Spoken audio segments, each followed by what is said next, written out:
নমস্কার। মহাকবি কালিদাসের রচনা ও বিজ্ঞান শকুন্তলম। প্রথম অধ্যায়। তপবন। পাহাড়ে ঘেরা সবুজে ঢাকা সুন্দর শান্ত এ তপবন। এরই এক শান্ত পরিবেশে মহর্ষি কর্ণের মনোরম আশ্রমটি অবস্থান করছে। মহর্ষি আশ্রম পিতা, আশ্রম প্রধান, আশ্রম বালিকা শকুন্তলার পালক পিতা। একদিন হস্তিনাপুরের রাজা দুষ্যন্ত তার প্রিয় বয়স্যদের নিয়ে মৃগয়ায় বেরিয়েছেন। এক চঞ্চল নয়না হরিণীকে অনুগমন করে মহর্ষির আশ্রমের দিকে কাছাকাছি চলে এলেন। ধনুকবাণ হাতে নিয়ে কৃষ্ণসার মৃগটির দিকে অপলক চোখে তাকিয়ে রইলেন। সারথি বললেন, মহারাজ, আপনি যেভাবে ধনুকে বাণ সংযোজন করে মৃগটির দিকে অপলক চোখে তাকিয়ে মৃগটিকে এভাবে অনুসরণ করতে দেখে মনে হচ্ছে আমি যেন দেবাদিদেব মহেশ্বরকেই প্রত্যক্ষ করছি। সারথি, এই মৃগটি আমাদের আকর্ষণ করে অনেকটা পথ নিয়ে এসেছে। এ দেখে দূরবর্তী আমাদের রথটির দিকে ঘাড় বাঁকিয়ে দৃষ্টি নিবন্ধ রেখেই কেমন পথ চলে, শ্রমে ক্লান্ত, হা করে নিঃশ্বাস নেয়ার মুখ থেকে ঘাসগুলো কেমন করে পড়ে যাচ্ছে। দেখো সারথি, আর লক্ষ্য করো, জোরে লাফিয়ে লাফিয়ে চলায় মনে হচ্ছে শূন্যেই বেশি করে চলছে, মাটিতে ভর প্রায় দিচ্ছে না বললেই চলে। আমি তো তার পিছু নিয়েছি, তবু কেন এখন আর দেখতে পাচ্ছি না বলো তো সারথি? সারথি রথের রজ্জুতে হালকা টান দিয়ে মুচকি হেসে বললেন, আমরা এখন আবার সমভূমি দিয়ে চলেছি বলে শীঘ্রই আবার হরিণটির দেখা পাবেন। তবে এক কাজ করো না কেন, লাগাম ছেড়েই দাও। রাজার নির্দেশে সারথি ঘোড়ার লাগাম ছেড়ে দিলেন। রাজা বললেন, সারথি, হরিণটির গতিবেগের কথা বিচার করলে বলতেই হয় সে দেবরাজ ইন্দ্রের অশ্বের গতিবেগকেও ছাড়িয়ে গেছে। রাজা আচমকা ধনুকটি তুলে নিয়ে মৃগটির দিকে বাণ নিক্ষেপের উদ্যোগ করতে একদল ঋষি বালক তাড়াতাড়ি বলে উঠলেন, মহারাজ, এমন কাজও করবেন না। দেখতে চান প্রাণ ভরে দেখুন, কিন্তু বাণ নিক্ষেপ অবশ্যই করবেন না, এ যেন আশ্রম মৃগ। রাজা বিস্ময় প্রকাশ করে বললেন, তাই নাকি? এবার সারথিকে বললেন, সারথি, রথ থামাও। রাজার নির্দেশে সারথি রথ থামালেন। রাজা হাতে ধনুর্বাণ রেখে দ্রুত রথ থেকে অবতরণ করলেন।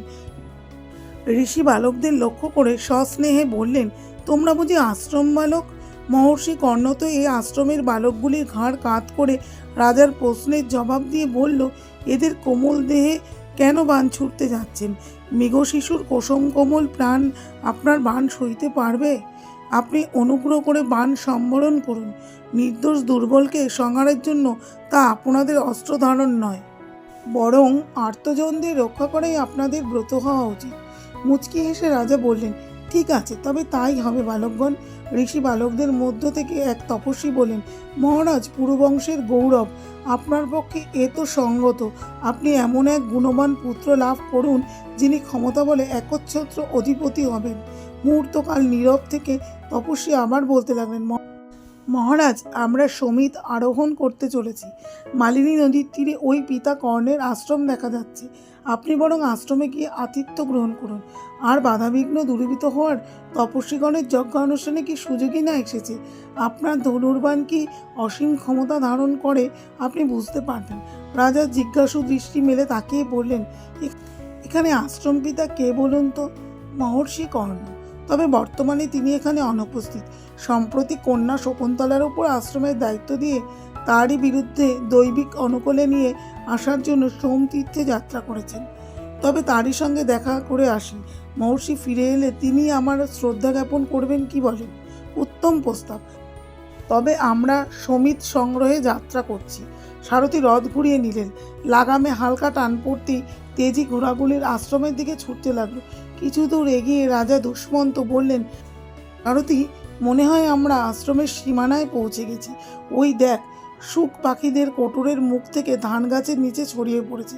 মসৃণ পাথরগুলো দেখে বোঝা যাচ্ছে এখানে ইঙ্গুলি ফল গুঁড়ো করা হয়। কেউ কোনো ক্ষতি করবে না এই বিশ্বাসটুকু থাকায় তারা রথের চাকার কর্কশ শব্দ শুনেও ছুটে পালাচ্ছে না। ভেজা বলকক থেকেও ঝরে পড়া জলে সরবরের পথে কেমন নির্দেশ করছে দেখ। তপবনের শান্তি যেন বিঘ্নিত না হয়। এখানে রথ দাঁড় করাও। হ্যাঁ মহারাজ। বিনীত নম্রভাব নিয়েই তপবনে প্রবেশ করা বিধেয়। কথা বলতে বলতে সারথি লাগাম টেনে ঘোড়া দাঁড় করালেন। কয়েক পা এগিয়ে আপন মনে বলে উঠলেন, আশ্রমের পরিবেশ কি শান্ত, নাম ও গুণই এখানে প্রাধান্য পেয়েছে। আমার বাহু কেন এমন স্পন্দিত হচ্ছে? এখানে তো ভীতির কোনোই সম্ভাবনা দেখছি না। অদূরবর্তী ঝোপের আড়াল থেকে কয়েকটি নারী কণ্ঠ ভেসে আসতে লাগলো। রাজা উৎকণ্ঠ হয়ে শোনার পর আবার আপন মনেই বলে উঠল, নারী কণ্ঠই তো বটে, তবে এক কাজ করি না কেন, ওদিকেই এগিয়ে যাই, গিয়েই দেখা যাক কে বা কারা বাক্যালাপে রত। উকি দিয়ে দেখে তেমনি আপন মনে বললেন, তপস্বী কন্যারা কলসি থেকে চারা গাছে জল দিতে দিতে আমার দিকেই আসছে দেখছি। কি অপরূপা রূপের আভায় যেন ঝলসে দিচ্ছে। সারা বিশ্বের সৌন্দর্য রাশি বুঝি একত্রে পুঞ্জীবিত। কে এই রূপসী তন্বী যুবতী? আশ্রমবাসী কেউ যদি এমন রূপের আধার হয়ে থাকে, রাজা অন্তপুরেও যা চোখে পড়ে না, তবে স্বীকার করতেই হবে, রূপ মাধুর্যে বনলতার কাছে উদ্যানলতা তুচ্ছাতি তুচ্ছ। যাই হোক, এখানে এই গাছের ছায়ায় দাঁড়িয়ে শুভ মুহূর্তের প্রতীক্ষা করা যাক। গাছের আরামদায়ক ছায়ায় দাঁড়িয়ে অপলক চোখে রাজা আশ্রম কন্যার রূপ মাধুর্য পান করতে লাগলেন। শকুন্তলা অনুসূয়ার দিকে পিছন ফিরে বললেন, প্রিয়ংবদা, আট করে বলকল বেঁধে নিয়ে আমার নিঃশ্বাস কেমন বন্ধ করে দেবার উপক্রম করছে। দেখ, আমার বাঁধনটি একটু ঢিলা করে দে না রে ভাই। অনুসূয়া শকুন্তলার বুকের বাঁধন ঢিলা করে দিতে দিতে বললেন, প্রিয়ংবদা, আর কি দোষ ভাই? আসল কথা কি জানিস? দোষারোপ করলেই তো তোর যৌবনকে করতে হয়। যে যৌবন তোর স্তন বৃদ্ধির জন্য দায়ী, সব দোষ তারই তো সখী। রাজা আপন মনে বললেন, কথাটি ঠিকই, বলকক ঠিক ওর দেহের উপযুক্ত নয়, তবু যে তা শ্রীবৃদ্ধি করেছে তা বলা যায় না। শ্যাওলা জড়িয়ে থাকলেও পদ্মের সৌন্দর্য ঠিকই থাকে। শকুন্তলা অনুসূয়ার দিকে আর চোখে তাকিয়ে বললেন, বকুল গাছগুলো বাতাসে দোল খাচ্ছে, আমাকে যেন কাছে ডাকতে, যাই গায়ে হাত দিয়ে হাত বুলিয়ে একটু আদর করে দিয়ে আসি। অনুসূয়া অনুযোগের সুরে বলে উঠলেন, এ তোর কীরকম আচরণ সখী? এই যে সে আম গাছের স্বয়ংবর বধূ নবমল্লিকা বনজ্যোৎস্না নামে যাকে তুই অভিহিত করেছিলি, এরই মধ্যে সব ভুলে গিয়েছিস দেখছি। তা কি করে হয় সখী? প্রিয়ংবদা হাতের কলসিটি মাটিতে নামিয়ে রেখে বললেন, বনজ্যোৎস্নার প্রতি শকুন্তলার এমন আকর্ষণ কেন বলতে পারিস? যোগ্যতম একটি তরুর সঙ্গে বনজ্যোৎস্নার যেমন মধুর মিলন ঘটল, ঠিক তেমনি আমিও মনের মতো একটি বর পাবো কিনা এই একমাত্র ভাবনা তার। কৃত্রিম অভিমানে শকুন্তলা বলে উঠলেন, কি বাজে বকছিস?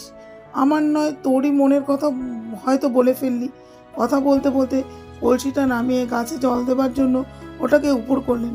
রাজা নিজের মনের কাছেই প্রশ্ন করলেন, ইনি আশ্রম পিতার কন্যা? তার অসবর্ণা স্ত্রীর গর্ভজাত সন্তান কি অপরূপা! অথবা নির্দ্বিধায় বলা যায় তিনি ইন্দ্রিয়ের পরিণয় যোগ্যা। কারণ আমার মন যে তার প্রতি আসক্ত হয়ে পড়েছে, মানসিক দুর্বলতা বোধ করছি, যাতে সন্দেহের অবকাশ থাকে সে বিষয়ে সজ্জনদের মানসিক প্রবৃত্তিই বোঝায়। তা সত্ত্বেও বিচার বুদ্ধি দিয়ে যাচাই করে নেওয়া দরকার। শকুন্তলা অনুসূয়াকে সসম্ভ্রমে বললেন, দেখ সখী, জল গায়ে লাগায় মধু সংগ্রহেও বাধা পেয়ে একটি ভ্রমর আমার দিকে কেমন করে ধেয়ে আসছে। কথাটি কোন রকমের ছুড়ে দিয়ে ভ্রমরটিকে বাধা দিতে ব্যস্ত হয়ে পড়লেন।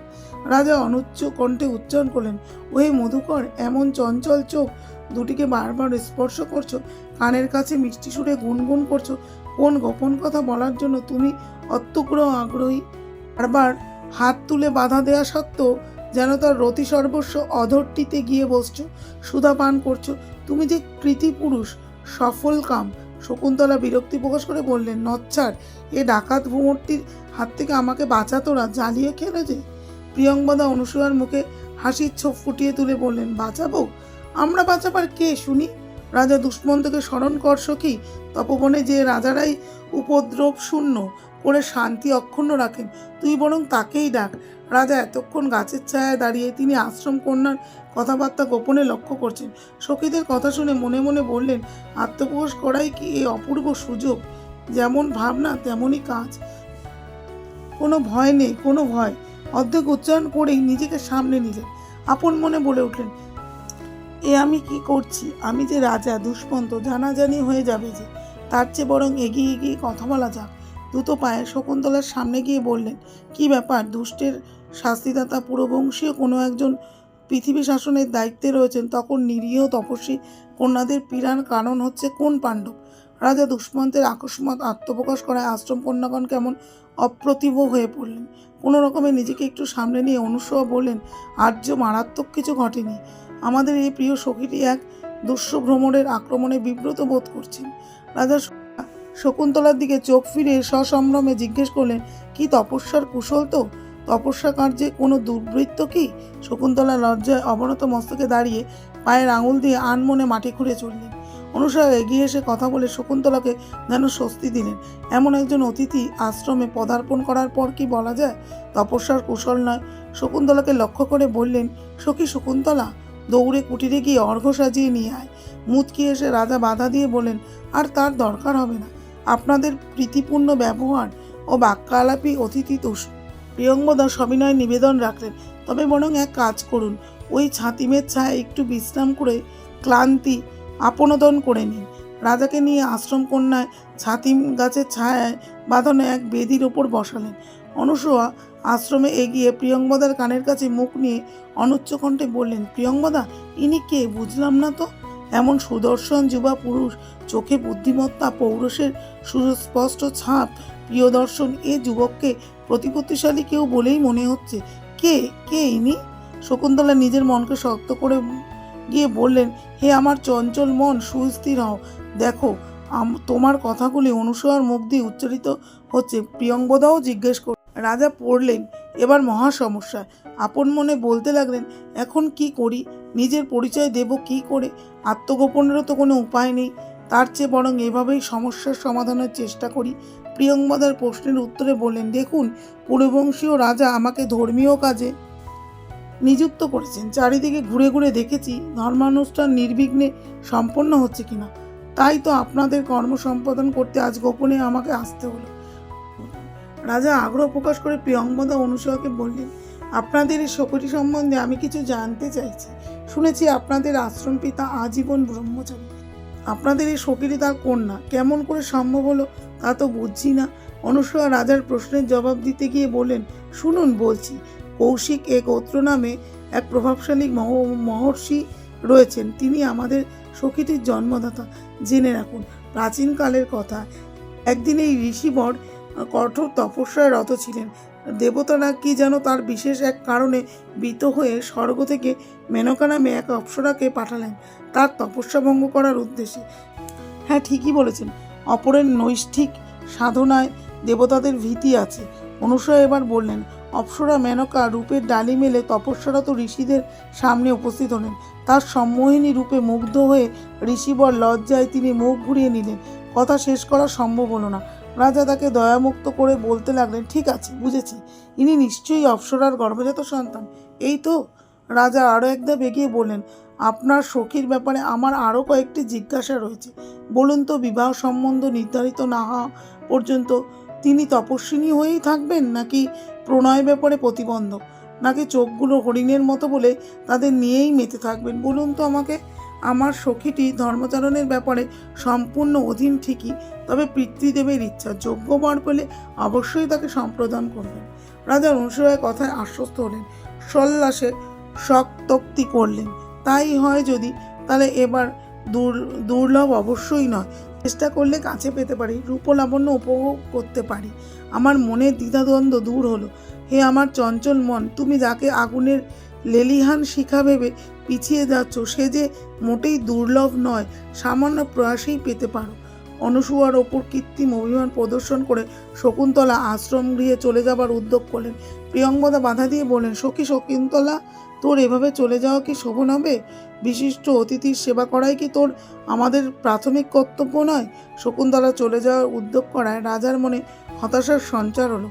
তিনি বিষণ্ণ মনে শক্তোক্তি করলেন, কেন যেতে চাচ্ছেন? তিনি হাত বাড়িয়ে শকুন্তলাকে ধরতে গিয়েও নিজেকে সামনে নিয়ে আবার আপন মনে বলে উঠলেন, প্রেমিকের মনের গতি দৈহিক আচরণের মতোই হয়ে থাকে। আচমকা আশ্রমকন্যা শকুন্তলার পথ আগলাতে গেলাম, কিন্তু সম্ভ্রমবোধ বাধা দিয়ে দাঁড়ালো। প্রিয়ঙ্গদা বললেন, তোর তো এখন কিছুতেই যাওয়া চলতে পারে না সখী।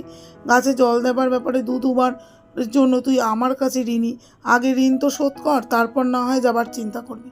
এ যুক্তির উল্লেখ করে তিনি শকুন্তলার গতিরোধ করলেন। রাজা দুষ্মন্ত সমবেদনার স্বরে বললেন, দেখুন, গাছে জল দিতে গিয়েই তিনি ক্লান্ত হয়েছেন। তার চোখে মুখে কেমন ক্লান্তির ছাপ ফুটে উঠেছে। জলের কলসির টানে হাতের তালুতে কেমন রক্ত জমে গেছে। দেখুন, কাঁধ দুটি সামনের দিকে ঝুঁকে পড়েছে। ঘন ঘন শ্বাস প্রশ্বাস ক্রিয়া চলায় স্তন্দন কেমন বারবার আন্দোলিত হচ্ছে। দেখুন, খোপার বাঁধন খুলে গেলে এক হাতে গোছাই করার চেষ্টা করছিলেন, খুলে গিয়ে কেমন ছড়িয়ে পড়েছে। দেখতেই পাচ্ছেন, তার কষ্ট লাঘবের জন্য আমি একটু তাকে ঋণমুক্ত করতে আগ্রহী। কথা বলতে বলতে নিজের হাতের আংটি খুলে প্রিয়ঙ্বদার দিকে এগিয়ে দিলেন। আংটির গায়ে খোদাই করা তার নাম দেখেই সখী দুজন চমকে উঠলেন। একে অন্যের প্রতি দৃষ্টি বিনিময় করলেন। তাদের মনের কথা অনুমান করে রাজা সঙ্গে সঙ্গে বলে উঠলেন, কি হলো? আংটির নামটি আপনাদের বড়ই ভাবিয়ে তুলেছে দেখছি। আমাকে ভুল বুঝবেন না, আসলে এটি রাজার দেওয়া উপহার মাত্র। রাজার প্রিয় পাত্র কিনা, তাই উপহার দিয়েছেন। প্রিয়ঙ্বদা মুচকি হেসে বললেন, থাক, আংটি দিয়ে ঋণ শোধ হয়ে গেছে। শকুন্তলার দিকে ফিরে এবার দেখলেন শকুন্তলা ওনার অনুগ্রহে, অর্থাৎ মহারাজের অনুগ্রহে তুই ঋণমুক্ত হয়ে গেলি। শকুন্তলা শক্তোক্তি করলেন, এ কি জ্বালা হলো? এ যে যেতে গেলেও যাওয়া দায় হয়ে দাঁড়ালো। শকুন্তলার দিকে দৃষ্টি নিবন্ধ রেখে রাজা শক্তোক্তি করলেন, আমি যেমন তার প্রতি আকৃষ্ট হয়ে পড়েছি, আমার প্রতিও কি তার কম দুর্বলতা রয়েছে? আমার ইচ্ছা পূরণ করার দিকেই তার লক্ষ্য বা ঝোঁক লক্ষ্য করছি, যদিও তিনি আমার সঙ্গে কথা বলছেন না, এমনকি আমার কথার প্রসঙ্গে কোনো উক্তিও করছেন না, কিন্তু উৎকর্ণ হয়ে আমার সব কথা শুনছেন। আমার মুখের দিকে তিনি তাকালেন না, আবার বেশিক্ষণ দৃষ্টি সরিয়েও রাখতে পারছেন না। এমন সময় দূরে জনকোলাহল শোনা গেল। রাজা উৎকীর্ণ হয়ে ব্যাপারটি উদ্ধার করতে চেষ্টা করলেন। এক সময় উৎকণ্ঠা প্রকাশ করে বললেন, পুরজনেরা রাজার খোঁজে বেরিয়েছে, তপবনের শান্তি বিঘ্নিত করছে, আমাকে তবে এবার ফিরতেই হয়। আশ্রম কন্যার আতঙ্কিত হয়ে উঠে বললেন, অরণ্যবাসীর জন্য আমরা আতঙ্কিত, আমরা কুটিরেই ফিরে যেতে চাই, অনুমতি দিয়ে বাধিত করুন, আমরা নিরাপদ আশ্রয়ে যাই। ঠিক আছে, আপনারা কুটিরেই ফিরে যান, তপবনের শান্তি যাতে বিঘ্নিত না হয় সেই চেষ্টাই আমি করছি। আপনারা উৎকণ্ঠামুক্ত হয়ে কুটিরে ফিরে যান। আশ্রম কন্যারা ব্যস্ত হয়ে উঠে পড়লেন। অনুসোয়া ও প্রিয়ঙ্বদা সসম্ভ্রমে বললেন, সুযোগের অভাবে আমাদের পক্ষে অতিথি সেবা করা সম্ভব হলো না, আপনাকে অনুরোধ করতে লজ্জা পাচ্ছি, আবার আপনার দেখা পেতে চাই। অনুরোধ বলছেন কেন? আপনাদের সঙ্গে পরিচয় হওয়াতেই আমি পুরস্কৃত হয়েছি, নিজেকে ধন্য বলে মনে করছি। শকুন্তলা দুপা এগিয়ে থমকে দাঁড়ালেন, ঘাড় ঘুরিয়ে বললেন, সখী অনুসোয়া, আমার পায়ে উষের কাঁটা ফুটেছে, বলকোটাও দেখছি কুরুচির ডালে জড়িয়ে গেছে, একটু দাঁড়া, বলকোটা ছাড়িয়ে নিচ্ছি। বলকো ছাড়াবার অজুহাতে তিনি কিছু সময় সেখানে দেরি করলেন, আর চোখে রাজাকে দেখতে লাগলেন। এক সময় অনন্য উপায় হয়ে সখীদের পেছন পেছন হাঁটতে লাগলেন। বক্রদৃষ্টি কিন্তু রাজার দিকেই নিবন্ধ রইল। রাজা দুষ্মন্ত অপলক চোখে শকুন্তলার ফেলে যাওয়া পথের দিকে তাকিয়ে রইলেন। তিনি দৃষ্টির বাইরে চলে গেলে রাজা দীর্ঘশ্বাস ফেলে বলে উঠলেন, এ কেমন দ্বিধাদ্বন্দ্বের মধ্যে পড়া গেল। রাজধানীতে ফিরে যাওয়া একান্ত দরকার, কিন্তু মন সরছে কই। বরং এক কাজ করা যাক, সৈন্য সামন্তের জন্য তপবনের কাছাকাছি কোথাও একটা শিবির স্থাপন করা যাক। প্রথম অধ্যায় সমাপ্ত।